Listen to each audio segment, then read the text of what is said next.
Good morning from Fast Company. Here's our daily look into what's driving today's creative business leaders.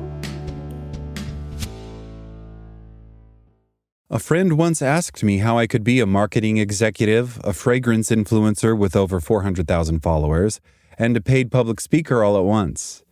Don't those things live in different worlds? She asked. My answer was simple. It's the only way to survive. In today's career landscape, having just one title, one path, or one platform isn't safe.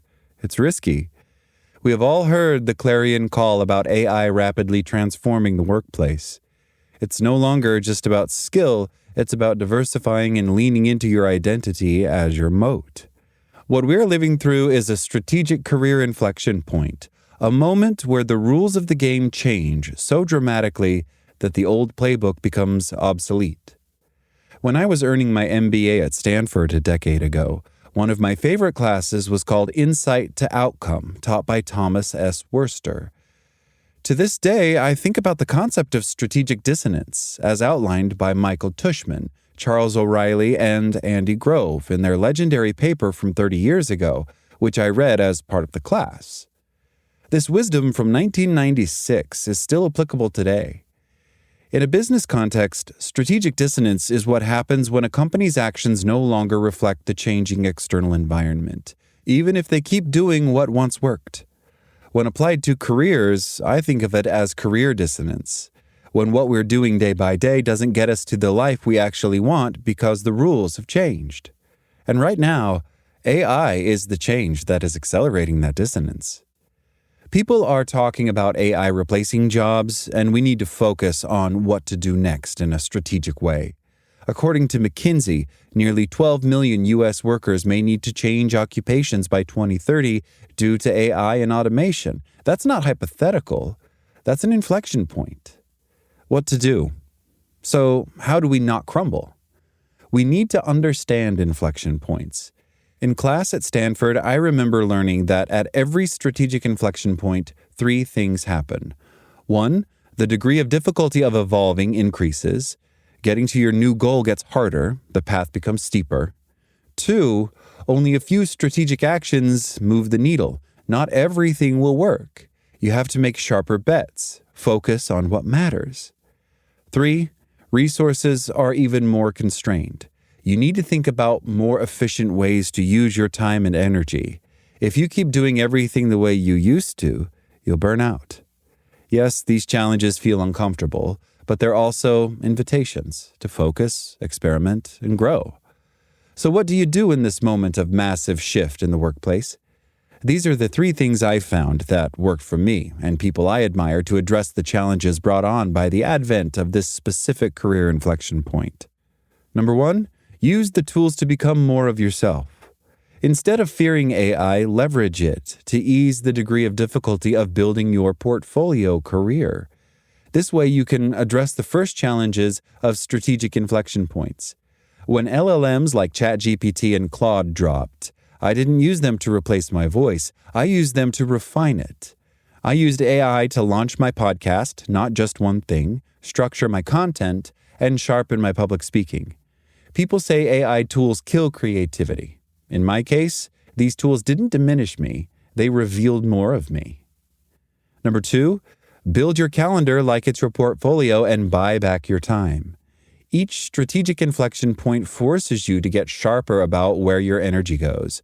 And the good news is, constraint breeds clarity. Only a few things are going to move you forward. People get stuck trying to master prompt engineering by never starting. You are better off testing, measuring, and iterating. You don't need to master every prompt. Just experiment out loud. That's how you find the next version of you. When you find out what's working, focus more on that. This helps you address the second and third challenges of strategic inflection points. You will no longer need to waste all your energy on low-impact actions. Use AI to automate your logistics. Reclaim that hour to work on your side project. Book time to journal, plan, or build a content system. According to a Rescue Time study, the average knowledge worker spends just 2 hours and 48 minutes per day on productive tasks. That means you're not just fighting burnout, you're fighting wasted energy.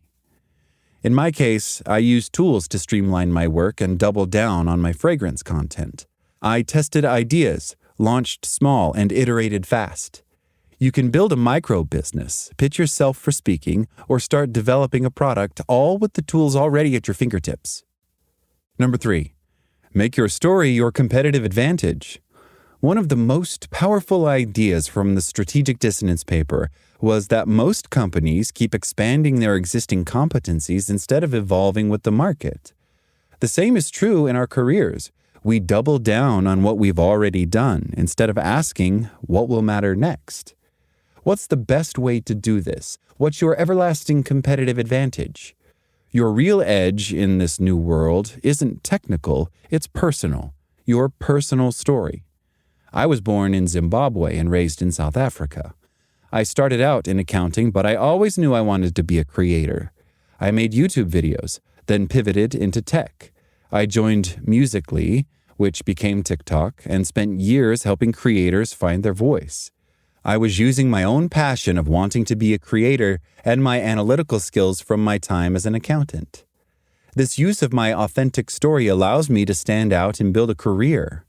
People call me multi-hyphenate. I just think of it as an integrated portfolio career. In a world built for sameness, difference is your superpower. I learned that from another class at Stanford that was taught by Allison Kluger and Tyra Banks. Your background is your moat. It's the thing that no prompt can generate and no algorithm can replace. In this new world, your hybrid path isn't a hurdle. It's your blueprint to success. We are not at the end of work as many people fear. We're at the beginning of becoming. As Maya Watson said on an episode of my podcast, Not Just One Thing, it's not about what you do. It's about who you're becoming. That's the work. She's right. And you're going to need more than one title to get there. Being multi-hyphenate isn't indulgent. It's how you stay employed, inspired, and in motion. The people who will thrive are the ones who use the tools, manage their time like a portfolio, and tell the truth about who they really are. That's how we build careers that are dynamic, fulfilling, and truly human. That's all today from Fast Company. Talk to you tomorrow.